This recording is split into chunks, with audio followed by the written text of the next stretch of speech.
Okay, so we are continuing on this gratitude journey, and I hope that you're enjoying it as much as I'm enjoying it, because it really does help the joy in my heart stay full.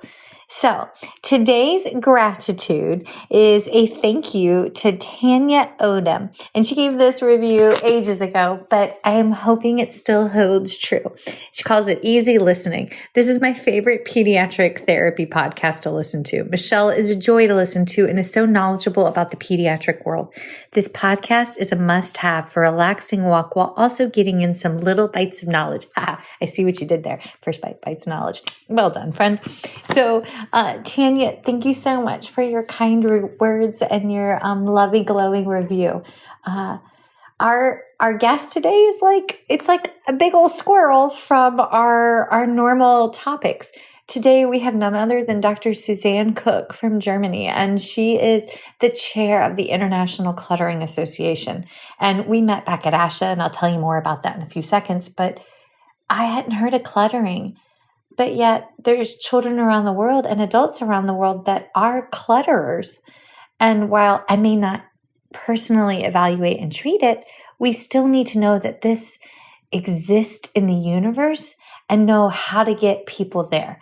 So I hope that you love this empowering hour, and keep the reviews coming, folks. They are absolutely glowing, and we are grateful for y'all for joining us on this walk. So Tanya, thank you, and everybody, on to Dr. Susanne.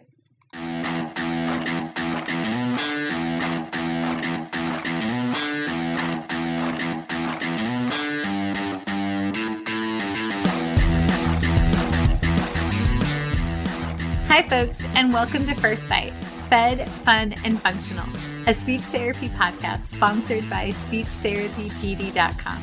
I am your host on this nerd venture, Michelle Dawson, MS, CCC, SLP, CLC, the All Things Peds SLP. I am a colleague in the trenches of home health early intervention, right there with you. I run my own private practice, Heartwood Speech Therapy, here in Coletown, South Carolina, and I guest lecture nationwide on best practices for early intervention for the medically complex and fragile child. First Bite's mission is short and sweet, to bring light, hope, knowledge, and joy to the pediatric clinician, parent, or advocate, by way of a nerdy conversation, so there's plenty of laughter too. In this podcast, we cover everything from AAC to breastfeeding, ethics on how to run a private practice, pediatric dysphagia to clinical supervision, and all other topics in the world of pediatric speech pathology. Our goal is to bring evidence-based practice straight to you by interviewing subject matter experts, to break down the communication barriers so that we can access the knowledge of their fields. Or, as a close friend says, to build the bridge. By bringing other professionals and experts in our field together, we hope to spark advocacy, joy, and passion for continuing to grow and advance care for our little ones. Every fourth episode, I join in.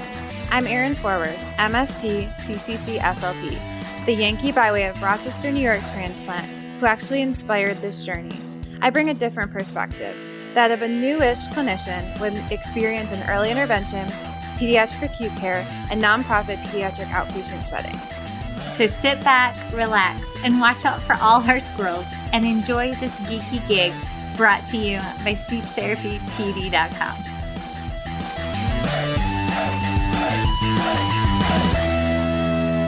Hey everybody, we have an amazing guest today, and I gotta be honest, it's one of those topic areas that I don't practice in because it's not within my current scope of practice, but it intrigues me and I want to learn about it, because even though I don't work with fluency or stuttering or cluttering, I may have a patient referred to me with a pediatric feeding and swallowing disorder, and I need to at least recognize the potential signs and symptoms and then know how to get that little one to the therapist that does do this craft, because that's what it is. It's like an advanced skill set, one that I don't have, but that I recognize is vital for what we do as pediatric clinicians.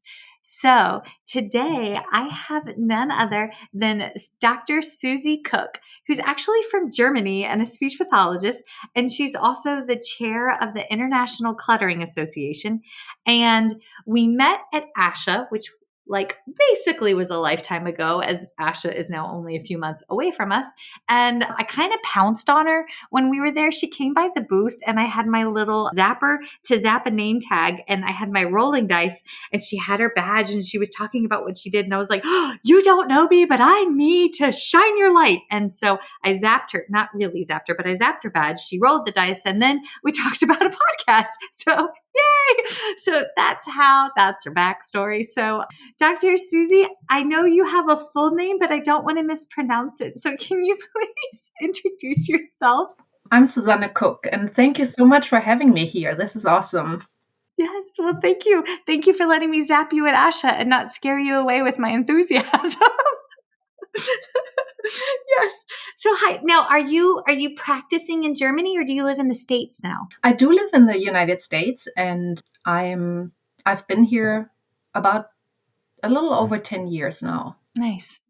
Do you have to have, and this is just me being curious, in Germany, is there a speech pathology association there or how does that work? So yes, we do also have a speech pathology association, and we are part of the European Speech Pathology Association. And it's basically similar to here in the United States. There is a yearly conference. Oh, cool. We have statewide representation as well in Germany. And yeah, it's not much different to here, I want to say. Of course, it's much smaller because Germany is much smaller than the United States. Yeah, we're a little bit big, sometimes too big, but that's okay. Yes. Okay, so I have only heard the term cluttering once or twice before we met.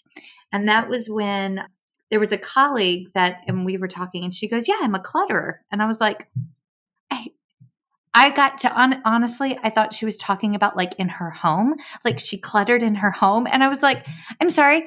I mean, I thought it was pretty neat, but I didn't want to be rude and I didn't want to pry because I didn't really know which way she meant. And then somebody afterwards was like, no, honey, she was talking about her fluency and the way she speaks. And I was like, crickets. Because this is again, not what I do. So I'm excited that we're going to deep dive there, but how did you become a speech pathologist? And then how did you focus on this? So I became a speech pathologist in Germany, and I was in high school and I wanted to work in a job that had to do with children and with helping people. Originally, I wanted to become a teacher, but then a friend of ours told me about this profession of speech language pathology, and I got really intrigued. So I contacted an SLP in my hometown, and I was able to intern for a couple of days just to get a feel for what this job actually is and what she does. And I loved it. So after high school, I did an internship in a preschool because that boosts your chances to get accepted in the speech therapy schools. And then I applied and I was lucky. I did get into one of my preferred schools, and Germany back then when I did it, it was very, very competitive because the state schools, so the ones that weren't private, so you did not have to pay any fees to attend. Wait, what? Okay, are you telling there's no tuition? Yes. So there. Oh my God, hold on. That's phenomenal because I know so many students come out of grad school with $80,000 in debt. Yeah.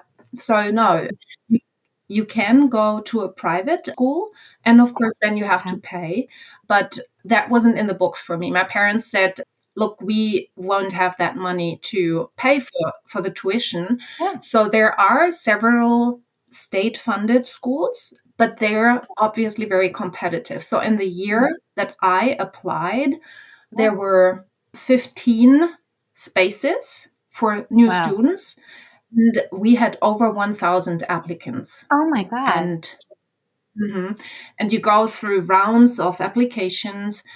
And yeah, I went further and further. But in the end, we were told they had 30 applicants where they were like, okay, we have to draw. Like they rolled the dice, and I was lucky.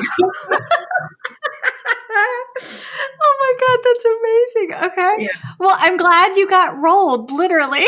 Absolutely. Me too. Okay, now is the program the same? Like here in the States, you have to have a master's degree in order to practice. But I know I've had guests on from India and they were sharing how they only have to have a bachelor's degree. I also had Dr. Jean Marshall from Australia. She is a lovely human. Y'all are just as kind. Y'all would get along like peanut butter and jelly. But her focus is pediatric dysphagia. But she was explaining how in Australia, you only have to have your bachelor's degree in order to practice there as well. So what is the makeup like there in Germany? So back in the day, and I'm aging myself here, when I did my my It's okay. I had my Botox this week, so we're good. yes, there wasn't even like one such thing, but it was similar to like I would probably want to say similar to a bachelor degree, but we had to it wasn't called that. So it was attached to a university, and we had to go through all the different classes, courses. We had to do internships. We did practical intervention under supervision, of course. And we had a state exam. And after that exam, you were allowed to practice, but only if you passed like the oral and the written exams. And I think the bachelor route only came out a few years ago in Germany. So after I finished my education, I practiced first in a private practice because in Germany it's different to here. So SLPs are usually not in schools. Most of the therapy has been done in a private practice. And the students are coming in the afternoons, and in the mornings we have the young kids who are not in school yet. So it's just a little different to here. Okay. And then back in the day when I did it, you had to work 3 years at least, I think, in as an employee before you were allowed to become self-employed. But in the meantime, they have changed this. So now you can become self-employed pretty much straight after graduating. Okay. But in my opinion, it was actually good to first work as an employed SLP because there is so much new stuff you out of a sudden have to do. Yes. Yes. I mean, in the States, we have to have our master's, and you have like 375 clinical clock hours plus 25 observation hours, which gives you the 400, and you have your master's, but then you have that 9-month clinical fellowship. So you have to have that supervision for 9 months. I mean, you're earning a salary, albeit probably less, but you're still getting the salary. But afterwards, you can go out on your own and doing your own thing. But I always wonder, because even a year out, like 9 months out, that's still so fresh. Like you still need that. I mean, I've been out for much longer than 9 months, and I still think I need that. I mean, that. Yeah, but I agree. And also Yes. then you don't just deal with trying to provide the best care for your patients or clients, but you also have to do all the other stuff like billing, talking to insurances and all that. I felt it was actually a good concept back then. And yeah, I worked in a private practice, and this is how I got a little bit into the fluency disorders. So the first step was basically I had a really good instructor at my school, like during my education. She was phenomenal. And then I already got really interested in fluency disorders.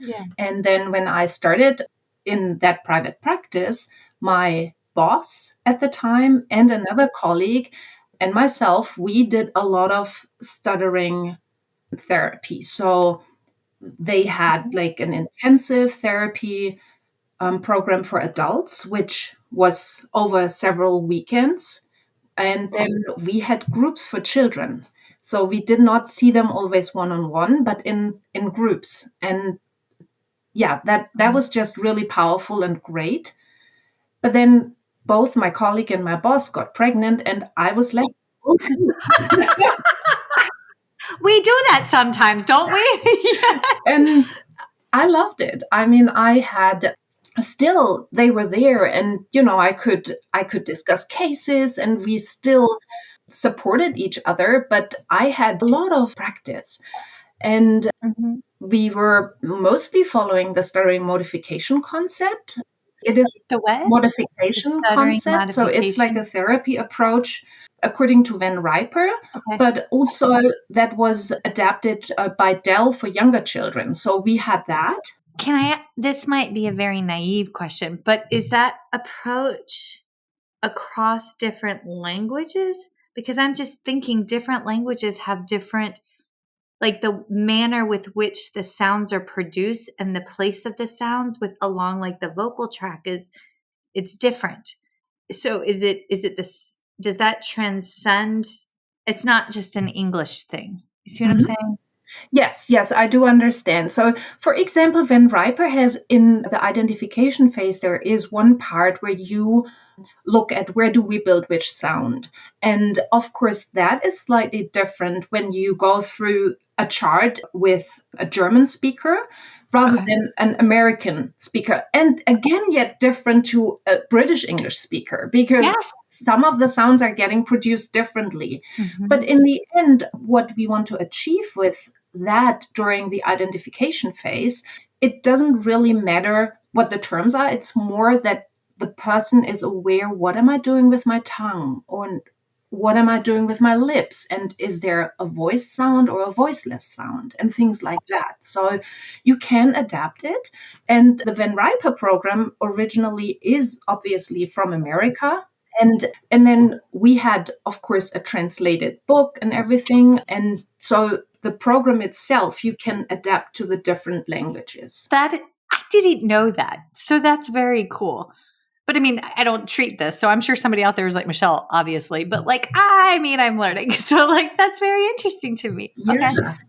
Yeah. And then, so we were also offering parent groups alongside our children groups. So because very often, and one of the reasons why we grouped them together was very often a child who stutters doesn't know any other kids who stutter. And then they think they are the No. only person having this, and nobody really talks about it. And so when they are in the groups, that's already a relief. And that's why self help is so powerful as well, to meet others who are in the same position. But then think a little further. A parent of a child who stutters also often does not know another parent of a child who stutters. So they go through challenges, and it's just a powerful thing to bring them together and help them learn from each other, not just from us. Yes. And so we also did those parent groups. And Okay. I have another question. Okay. So yeah, there's an organization called Feeding Matters, and it's the International Pediatric Feeding Disorder Awareness Group. And they have a free program called The Power of Two, where I can refer a caregiver to call, and another caregiver will mentor that caregiver for free, and they become like their PFD buddy, right?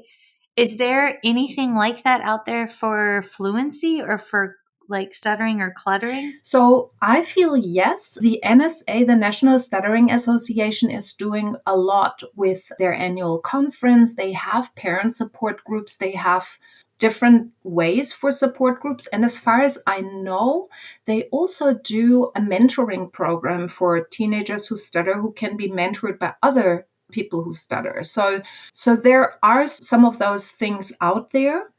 And I totally agree. This is so powerful and so important. Yes.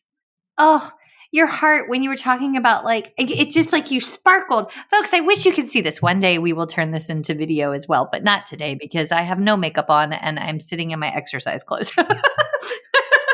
Okay, continue. I'm so sorry. So everybody got pregnant and then what did you do? Well, I still continue to run these groups, but what I saw was that we got to a certain point. Mhm.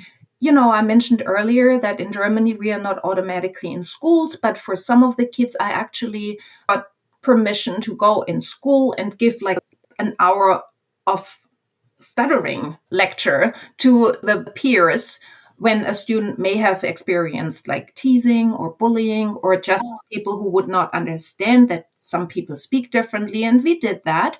But I could only get so far in terms of generalization of learned abilities. So they were able in the group maybe to apply some of the techniques. They showed more confidence, because that's a big part of our therapy as well, that we want to not just like teach techniques to appear fluent. It's more about being a confident communicator. And it doesn't matter whether I have a disfluency or not, whether I stutter or not.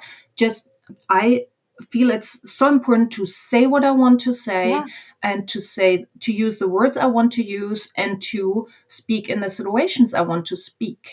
So we got to a certain point, but the generalization was just not really happening. And so I read around that time about summer camps for children who stutter in Australia. In Adelaide, Australia was a program at that time. And I was like, oh my goodness, this is amazing. I want to do something like that in Germany.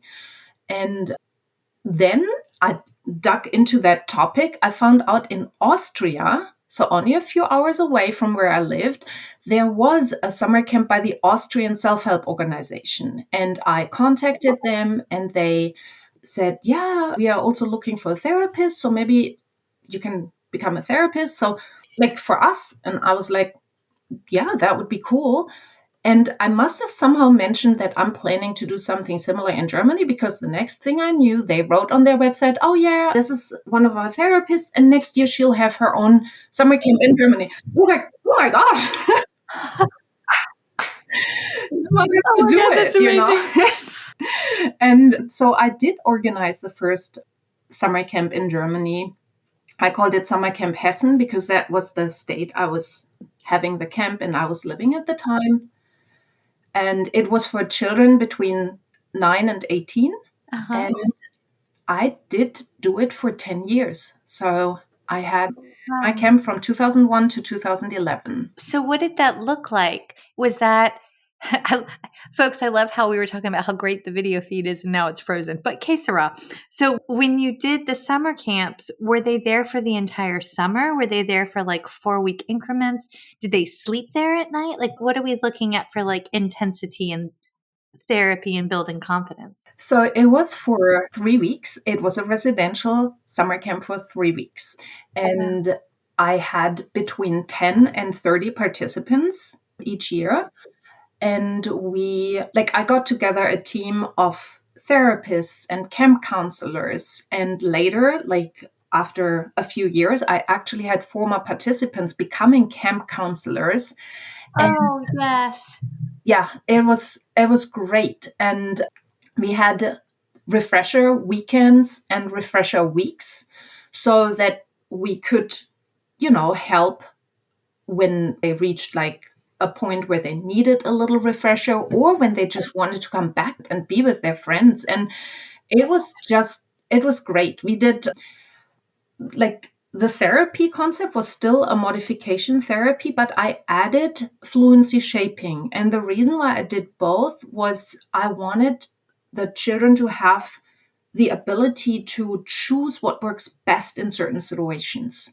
I don't know what a fluency shaping is. So fluency shaping is also like an approach where you may change the way you're speaking. So you use, for example, very soft onsets, and you speak a little slower, or you speak with appropriate pausing, and you concentrate very much on your speech. And that helps to make your speech overall more fluent. Okay. So in my head, I struggle, in truth, when people see me lecture like in public, I struggle to pronounce multisyllabic words. Like they just get jumbled in my mouth on the way out. And so when it's a very fancy medical term, I'm just going to point to my slide and say, yep, and I can't say that word, but you can read it, because it just gets gobbledygooked on the way out. And so I find my head, like I'm quick to use a circumlocution, or I'll find like a paraphasia. Like I'll pull a word that has like the same meaning, like it's a semantic one, but it's a different word because I can't say what it is. I'm not self-diagnosing. I'm just saying that those are the strategies that works for my little neurodiverse brain. Yeah. Yeah. And so you do that for multisyllabic words, maybe medical terms or some words you don't use every day. For Yes. individuals with stuttering, that may happen on a lot of words. And so that would be it's very tiring if you constantly then have to think of like another word that means the Yes. same, of synonyms, how to explain it. Have you ever found that you've utilized AAC as a tool to assist? Not with stuttering, no. I, of course, use AAC in other cases, but Mhm. never with stuttering. Okay. I've seen children with apraxia use it Mhm. as a tool, and I just didn't know who all that else could transcend to, like what other Yeah. populations. Okay, this is fascinating. Are you so proud? This is amazing that you did that for 10 years. Is it still running? No, no. I had Yeah. to stop after 10 years when we were basically moving to the United States, because it's hard enough to organize it when you're in the country, but then it's nearly impossible to organize it when you're not there. Yes. I cannot fathom. But yes. But there are now other summer camps in Germany as well, and I loved the concept, and I still love the concept of an intensive therapy, of the camaraderie that comes out of it. And some of my campers, they're still friends to this day, and I'm still in contact with some of them. They're adults now, and it's just really, really great. Last year I visited Germany and went to Berlin, and one of my ex-campers has a restaurant there, and I met him there, and we sat down and we chatted. It was really great. That's amazing. Okay, so then what brought you to the States? It was my husband's profession. He got posted here, and then we really, really liked it. And that's when we decided we would like to stay. Now, did you get your PhD here in the States? No, I actually got that in England. So after a few years of running my summer camp, I started giving talks about the therapy concept I was using. And I did also some talks internationally, and Mhm. I met a professor from University College London, and we got to talk, and I ended up doing a master's of research with him and then my PhD there as well. Amazing. Oh my goodness. That's also a really, really good school. Yes. Phenomenal. Yes. Yes. So do you teach here in the States then, or do you have a practice or? So yes, so I do work as a speech language pathologist, as a clinician, and I'm still involved in research. At the moment, my research interest includes a lot of Mhm. cluttering, of course, but I want to say I'm still looking in all of the areas. Beautiful. That's amazing. Okay. So then what is the difference between stuttering and cluttering? So that's a very loaded and big question. It's that way because sometimes stuttering and cluttering can co-occur. It can come together, but cluttering is a fluency disorder where the person speaks at a fast and often irregular rate, and then there can be additional symptoms that Okay. are added to that. So, for example, what you described earlier, that they may have difficulties with multisyllabic words to, for example, pronounce them or say them, and they may leave out a syllable. Like, for example, instead of refrigerator, they may say refrigerator or things like that. Yeah. We have people with cluttering that have some, like a subform called syntactic cluttering, where Okay. they may have difficulties in with narratives and with explaining a personal narrative, and they start at one point and then they go here, there, and they take a lot of different routes, and it's hard for the listener to understand what are they saying. I'm only laughing because I feel like that's me sometimes when I get really excited about a topic, but yes. I too can relate to that here. Oh my. Yes. Yes. So that's something that can happen, and where you try in therapy if you feel, yes, this may be a person that displays the syntactic cluttering, where you start working on that as well. We also have, of course, the phonological cluttering. And with the phonological cluttering, we have a lot of these telescoping where you shorten words, where you may mix up words. You have also excessive, like normal disfluencies. So you use a lot of word repetitions, maybe part sentence repetitions. Okay. I've heard that. I've heard my friend that told me that she cluttered. I have heard her do that on numerous occasions where it, like, say the sentence has 5 words, she would repeat the first 3 words and repetitiously, but not, it didn't strike me as a stutter, if that makes sense. Yes. It Yeah. was like distinctly different from like an auditory discrimination perspective. Yes, yes, and that's exactly it. So it's those normal disfluencies. Like when we talk and I'm thinking of a word, I may repeat the word that I said previously until my brain basically is ready to get the next word out. But for cluttering, that happens very often. We also have like these abnormal pauses. So that means I have pauses that aren't at the right place in a sentence. So, for example, I would make a pause right here, Okay. and then it throws people off, like, Yes. Like yes. Because I'm like, okay, is she going to finish or did we lose our thought? Yes. yes. And then sometimes also difficulty with the syllable stress. So you would put the syllable stress on the wrong syllable. One word that's super hard for me is, and I probably will stumble across it now as well, is chrysanthemum. Chrysanthemum. I don't know how to say And that word. I know what it looks like. I can grow it in yeah, my garden. yes. And if I would put the syllable stress on the wrong syllable on top of maybe mispronouncing it, then nobody would understand what I'm saying. Yes. So yeah, you probably know the PPVT, right? The test.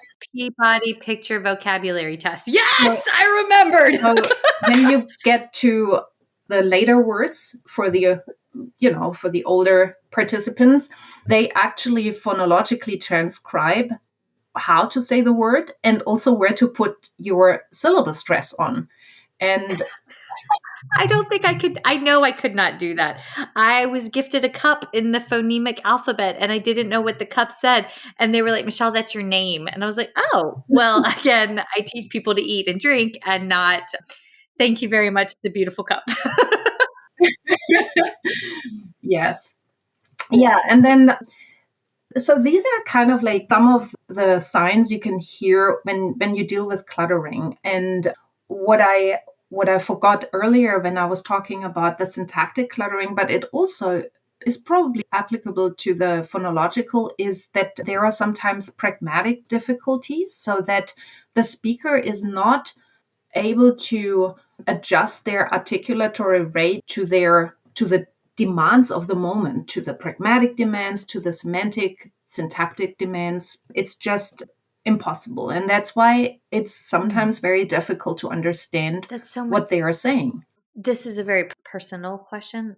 Intimate. This is an intimate question, but how often do y'all, as therapists that work with fluencies and disorders, how often do y'all recommend a referral to counseling for support, whether it be for the caregivers or for the individual?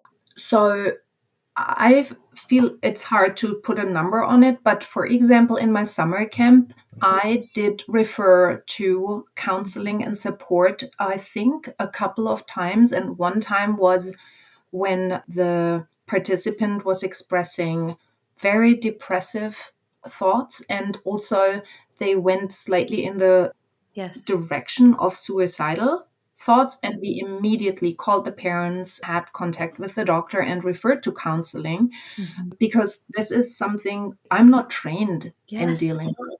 That's And Yes, I have caregivers, especially if it's a little one, like a baby, and maybe the mom has postpartum depression or anxiety, where we have to, if they're not set for success, they won't be able to get or work with their child to get them to a point of healing. And if the child's heart and soul are breaking, then we have to take care of that piece too. I feel very, very strongly. So, yes. And folks, there is a new Sig 20, I think, that's geared specifically for counseling. We can add this to our wheelhouse as it pertains to our scope of practice, but be able to clearly delineate when our scope ends and when the trained professional in this. And that is vital, vital, vital. yes, I totally agree. Yeah. Yes. Yeah. This is no wonder this is a loaded question. I mean, it's literally, it impacts all of the various domains of communication in one. Yes, yes. And so that is also why it's so important when you get a an individual with suspected cluttering on your caseload that you do a very thorough like assessment and to figure out, is it really cluttering, and if yes, if you get that indication that it may be cluttering, then it's really important to do the assessment to figure out what is going on and how do I want to have my therapy plan developed so it really will support that individual. Okay, so the only fluency assessment that I remember is the SSI 1, SSI 2, stuttering severity instrument. There's Yeah. probably like 14 editions out now since I was in So grad at school. the moment we're at the SSI 4. Yes. Okay, yeah, I'm a little old. But is that the tool that you use to assess for cluttering, or is there a different tool? So we use kind of like a different tool, but there is no such thing as one tool that would give you the diagnosis of cluttering. And so the first Okay. step to figure out whether there may be cluttering or not is an instrument that is called the PCI, the Predictive Cluttering Inventory. But the one thing I want to say here is it's not a diagnostic instrument. It won't allow you as a clinician then to say this individual is diagnosed with cluttering. Is It it like gives a screening instrument then? yes, so it is on our website, on the ICA website. It is freely available, also in a variety of translations. I think we have at least 15 different translations in different languages. And the PCI addresses the four areas like of pragmatics, speech motor, language cognition, and motor coordination writing. And it's basically a 7-point Likert scale. And the person who is completing it, that can be a teacher, a parent, maybe you as the SLP as well, if you are familiar with the person, can rate it. And then it gives you a first indication whether it may be cluttering, a mixture of cluttering and stuttering, or no cluttering, basically. But please, please, after it may give you an indication that that you may deal with cluttering, you really need to do a comprehensive assessment.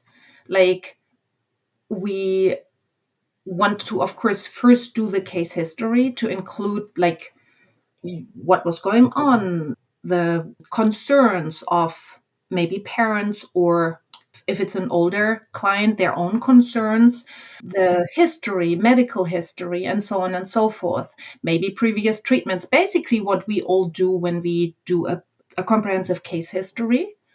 And then you will go on and do your cluttering assessment that includes different tasks like, for example, oral reading, spontaneous speech, retelling a memorized story. Remember, there may be difficulties with narrative.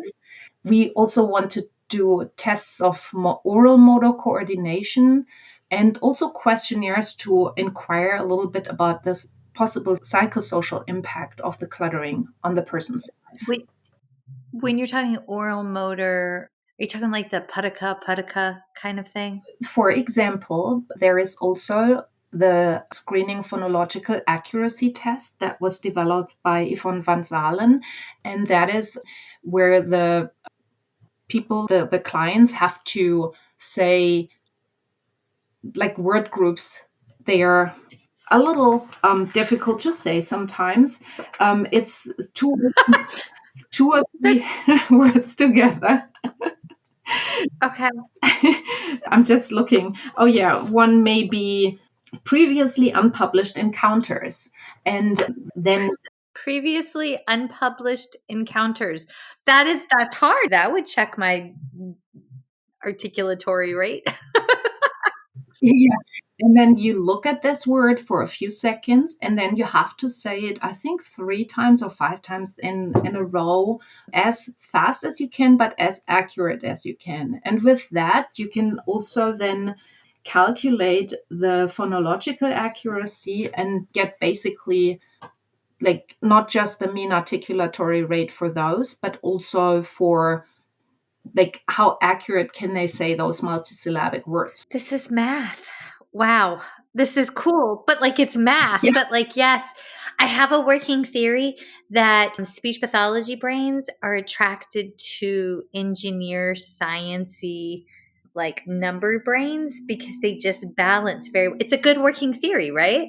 It could be. Yes. I'm just thinking, but yeah, if you think about all the statistics we are doing Yes. when we do research, or yeah.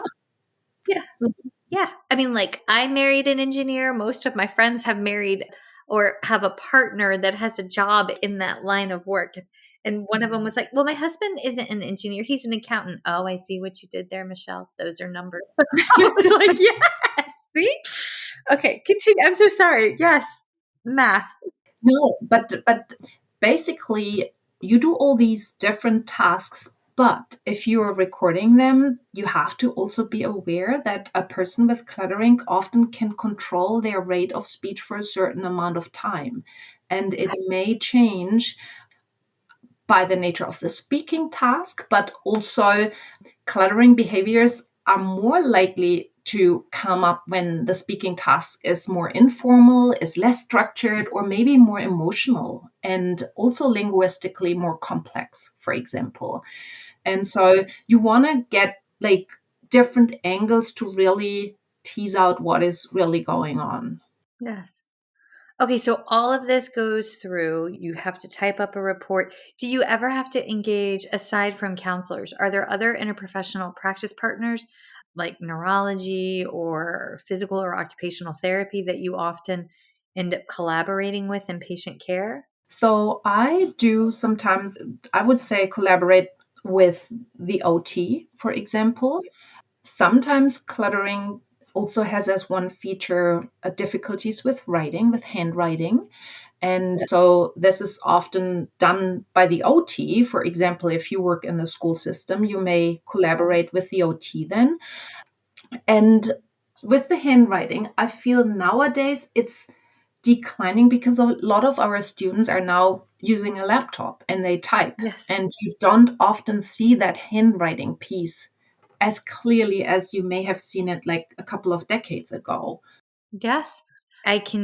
Yes, because my oldest was in occupational therapy for his handwriting on, well, amongst other things, but he had a concussion when he was in kindergarten, just before first grade. It was to his occipital lobe. So he had visual motor integration deficits afterwards because of the severity of the impact. And yeah, it was scary times, but he's tough, that little goose danger. And we've had him in and out of OT as he plateaued, and then if a worry popped back up.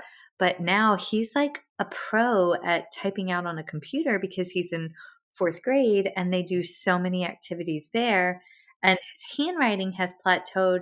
But when I asked the teacher about it, because now I'm like hyper vigilant, she's like, actually, his handwriting looks like all the other fourth grade boys. And I was like, so is this a statement of like he's on par, or is it that on par has now receded, regressed? You see what I'm saying? It just, yeah, I would, love to see a research study on that as a trend. But yeah, I feel yeah. that's something I'm not even sure whether we can still research it because they don't really practice handwriting that much anymore. I don't know. No, cursive has gone away. Mhm, Yes. mhm. Yeah. So, and then also sometimes I do collaborate with counselors when it's about, the pragmatic aspects of the language, because for a person with Mhm. cluttering, sometimes it's very hard to realize, did that person just understand me? Or did they not get what I was trying to say?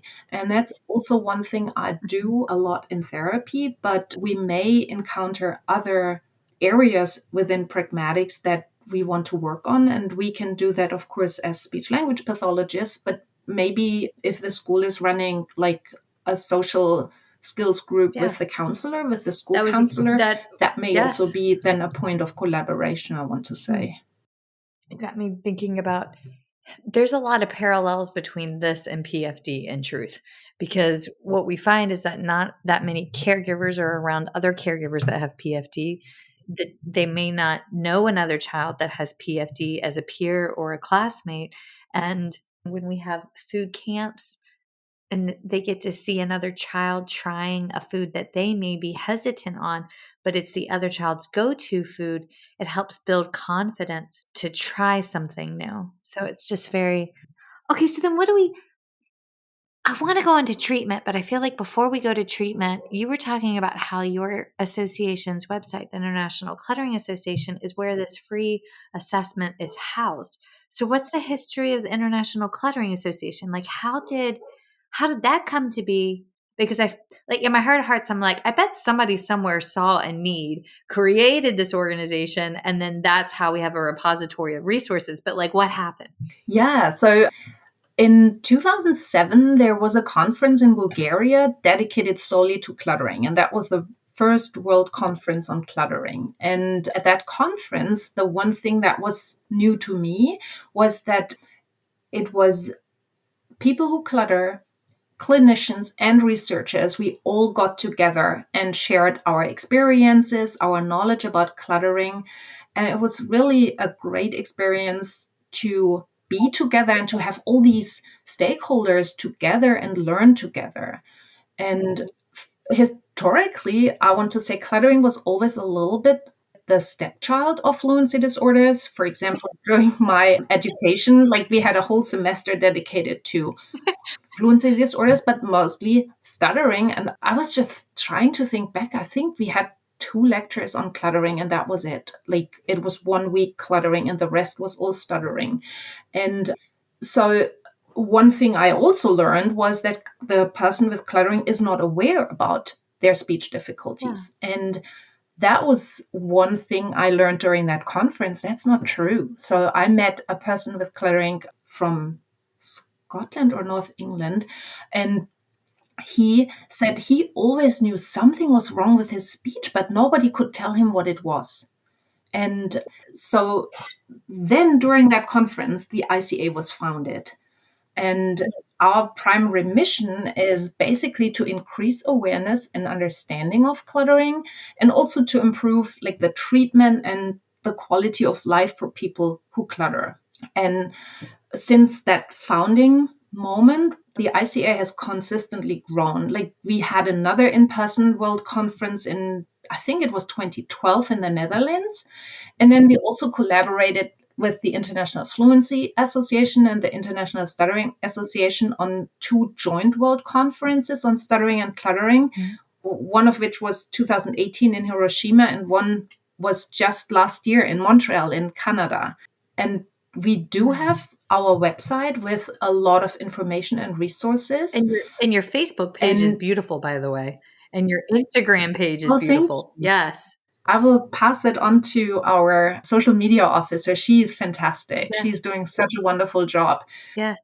Folks, their Instagram page is ICA Cluttering for the International Cluttering Association. So find them on Instagram at ICA Cluttering. But it's very aesthetically pleasing because sometimes they're just like crazy looking and it's very overwhelming. But this is just beautiful. Thank you. Okay. I will pass it on to Yeah. her. Yeah, so then one personal step for me, and at that time I was already the chair-elect, and my colleague Charlie Adams was the chair of the ICA at the time. Wait, Charlie from University of South Carolina? That's it. Oh my God, he's right down the street. He told me to get out of my head that Goose was fine. That's hysterical. Goose had developmental disfluency when he was like 2.5, because the kid's too smart for his own good. And he would get his words jumbled up, and he was like, Michelle, he's fine. I was like, but are you sure? And he was like, trust me, he's fine. Give him time. Oh, that's funny. Bless Charlie. Yeah. Yes. Okay. So yes, Charlie and I, we did a study with SLPs in the US to find out about the knowledge and confidence of speech language pathologists with regards to cluttering. And what we found was that only just over half of the participants stated that they would be able to identify a person with cluttering. And less than half of the participants rated their knowledge about how to diagnose and treat cluttering as very good, good, or fair. So we were like, oh my goodness, we really need to do something about that. So at that ASHA convention where we actually presented our findings, the ICA formed an ad hoc committee to review the definition, because that was one of the major things, that there was no agreed upon definition on cluttering.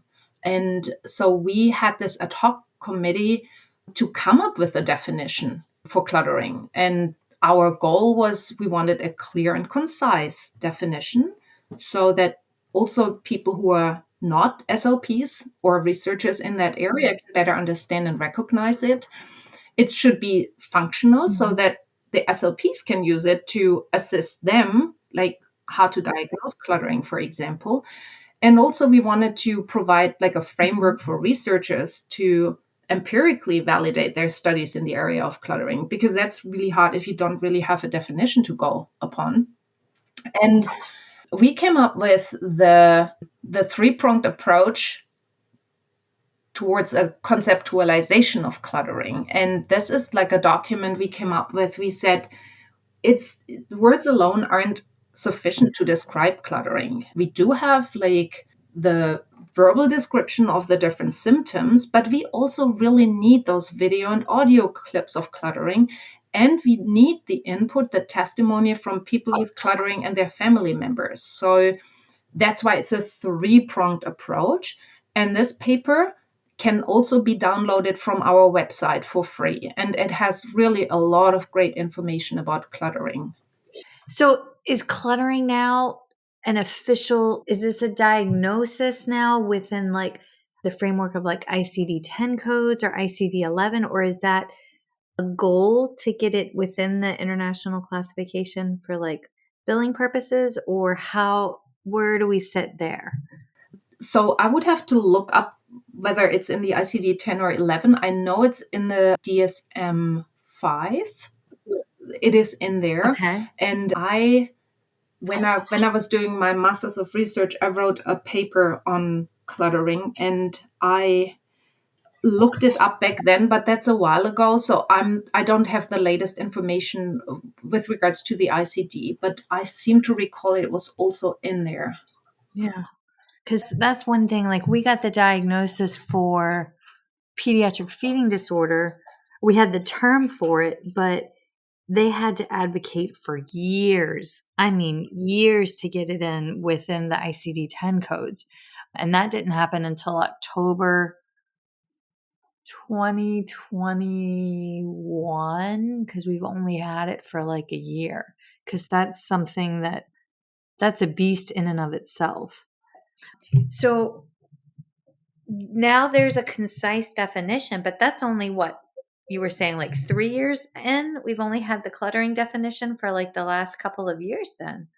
No, so we do have definitions. There is one from Weiss from 1964. That was the very first definition. We have the lowest common denominator from St. Louis and Schulte from 2011. And then Van Zalen added this phonological and syntactic cluttering, I think in 2009. So there are some definitions, but it's not that you say, oh, this is the definition. And the TPACC basically gave us this framework to describe it. It's beautiful. Yeah. So it's basically we can use, and that has a lot of useful information in it.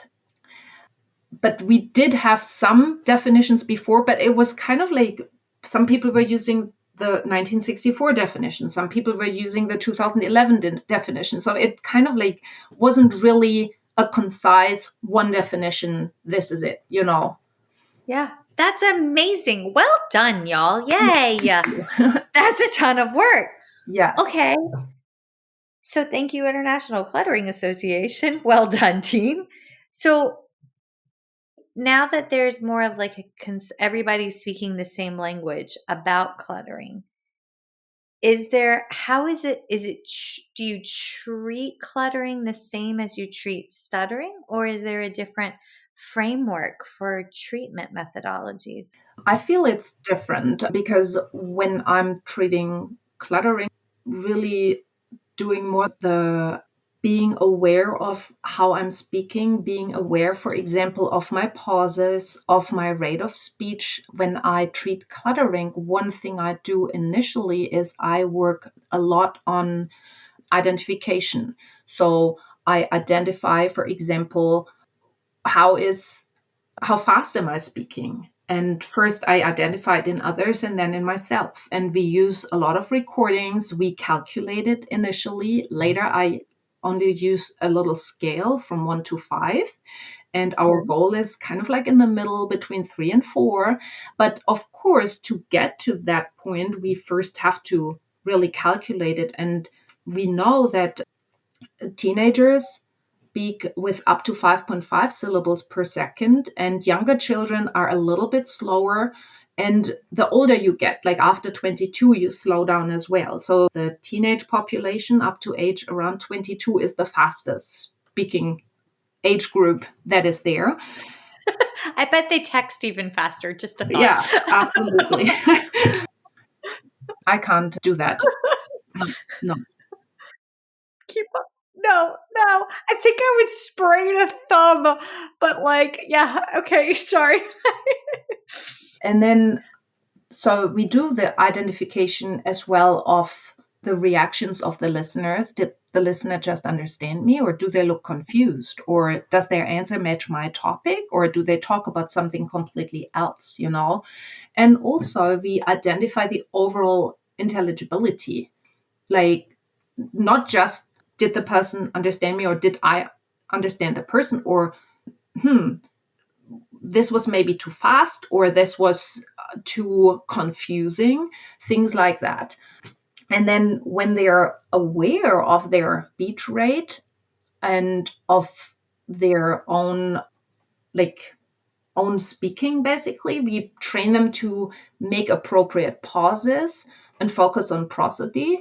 So for example, I love to use poems in that phase, and you can do that also with children, because like the nursery rhymes or whatever, they have those built-in pauses. You don't even have to think about where do I put the pause. If you use a poem, it's already there. And sorry, I get excited. Do you use any Shel Silverstein? Because he's still my favorite children's poet after all these years. who was that? Sorry, Shel Silverstein? I do not know. Oh my goodness. Oh my goodness. Okay, he wrote Where the Sidewalk Ends. They're silly, nonsensical things. Where the Sidewalk Ends, A Light in the Attic. He also illustrated them and has a very distinct style of drawing. Oh my gosh, I love him. They were the ones I grew up on. So I'm aging myself. Like I'm 40 now. So they're a little bit older, but my kids still get a giggle out of them because there's, Captain Hook. That's a very funny poem. But yes, that sounds great. Yes, highly recommend him. Do you have a favorite poet that you like to use, or? Not really. I'm just looking at different poems, and I'm also looking at poems like that have different length of lines, for example. And some poems will rhyme, some poems won't rhyme. So it's not necessarily that I say, "Oh, this is my go-to." I'm just nice. Yeah, I'm kind of like open to everything. Oh, you'll love it. So I just Yes. wrote yours down, and I will definitely check that one out because that sounds great.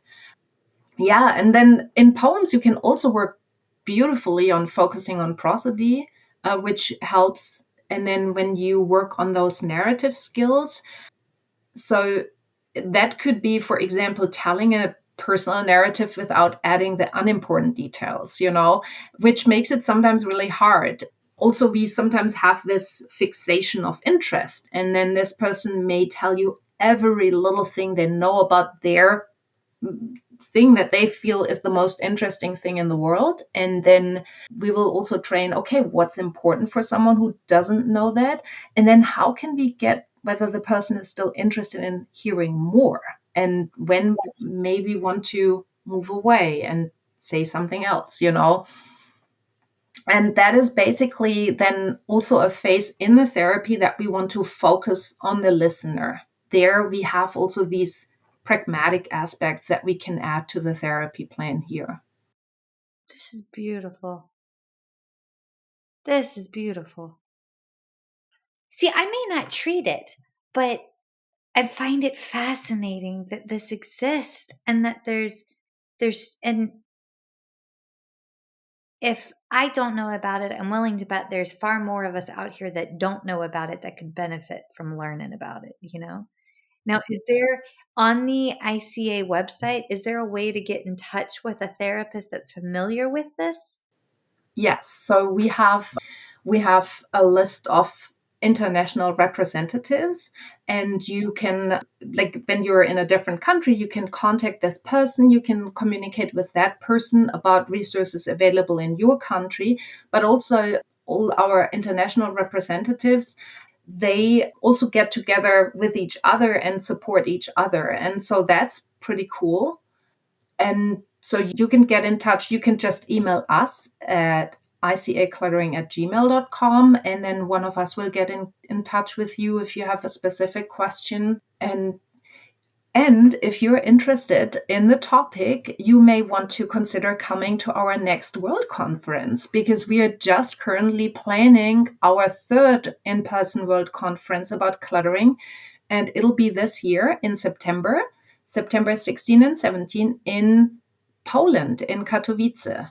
Oh my And gosh, that's amazing. Okay, but what if I don't speak Polish? I speak English and bad English. Am I going to be okay?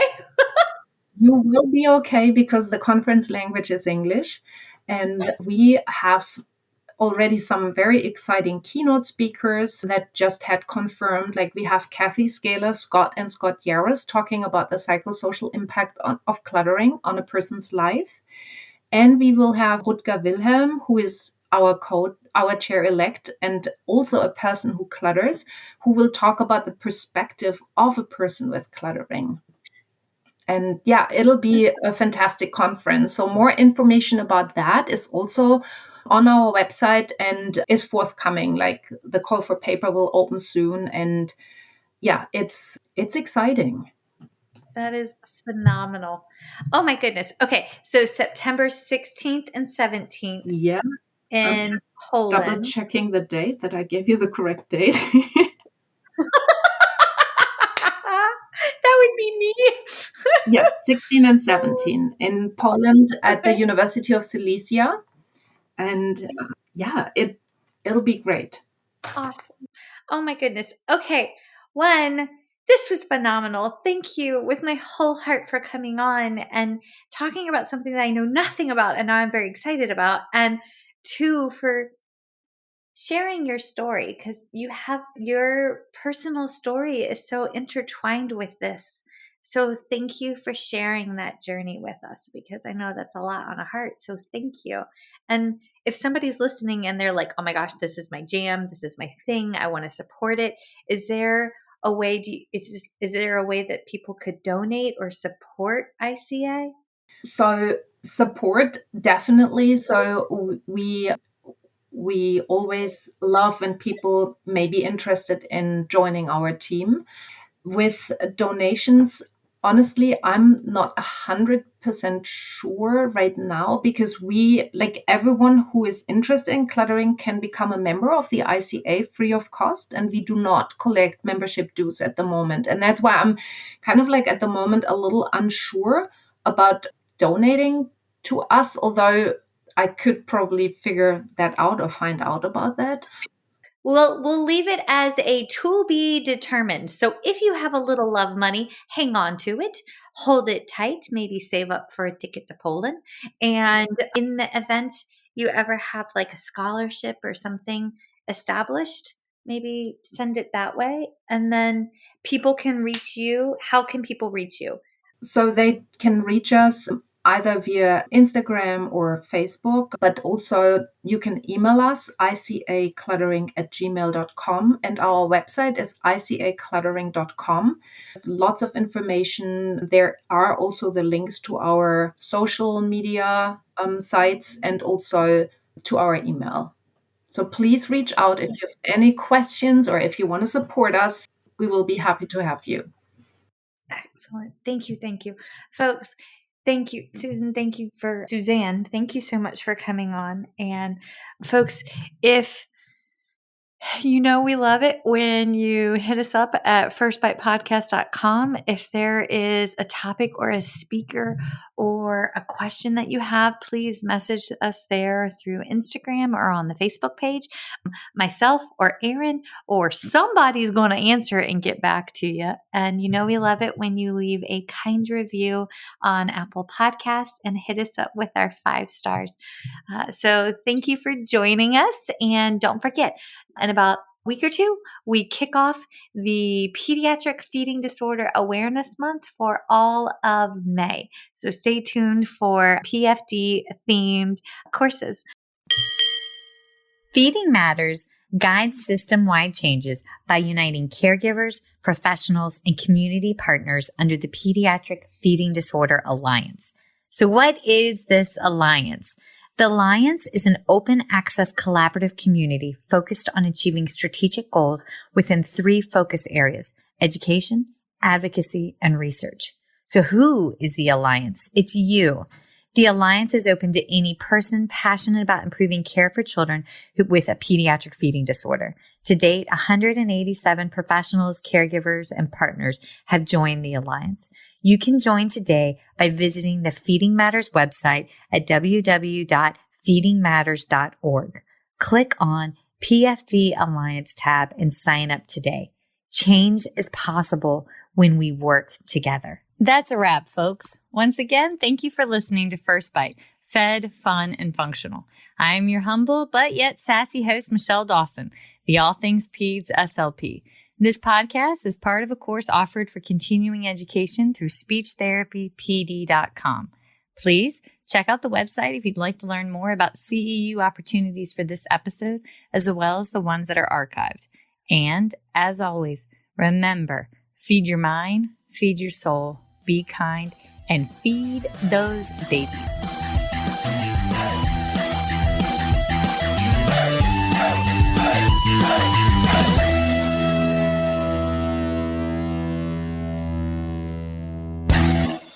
Hey, so it's Michelle Dawson here, and I need to lay out my disclosure statements. So if you ever wondered how bad my ADD, ADHD, and lack of sleep Monday through Monday actually is, well, here you go. These are my non-financial disclosure statements. I volunteer with Feeding Matters. I'm a former treasurer with the Council of State Association Presidents. I'm a past president with the South Carolina Speech Language Hearing Association. I am a current member of both ASHA and SCISHA. And for this year, for 2021, I volunteered for the Pediatric Feeding Disorder Planning Committee for the ASHA 2021 convention. My financial disclosures: All right, so I receive compensation for First Bite presentations as well as talking teletherapy and understanding dysphagia from speechtherapypd.com. I also receive royalties from speechtherapypd.com for ongoing webinars that I have on their website, as well as compensation from PESI Incorporate for a lecture course webinar that I have on their website as well. I am coordinator for clinical education and clinical assistant professor for the Masters of Speech Language Pathology program at Francis Marion University in Florence, South Carolina, for which I receive an annual salary. I also receive royalties from the sale of my book, Chasing the Swallow, Truth, Science, and Hope for Pediatric Feeding and Swallowing Disorders, that I self-published and is available on Amazon. And I do receive royalties from the accompanying 13.5-hour CEU for the book from speechtherapypd.com. So yeah, I stay pretty busy, but those are my financial and non-financial disclosures. If you ever have any questions, please feel free to reach out. All right. Thanks, y'all. Bye. The views and opinions expressed in today's podcast do not reflect the organizations associated with the speakers and are their views and opinions solely.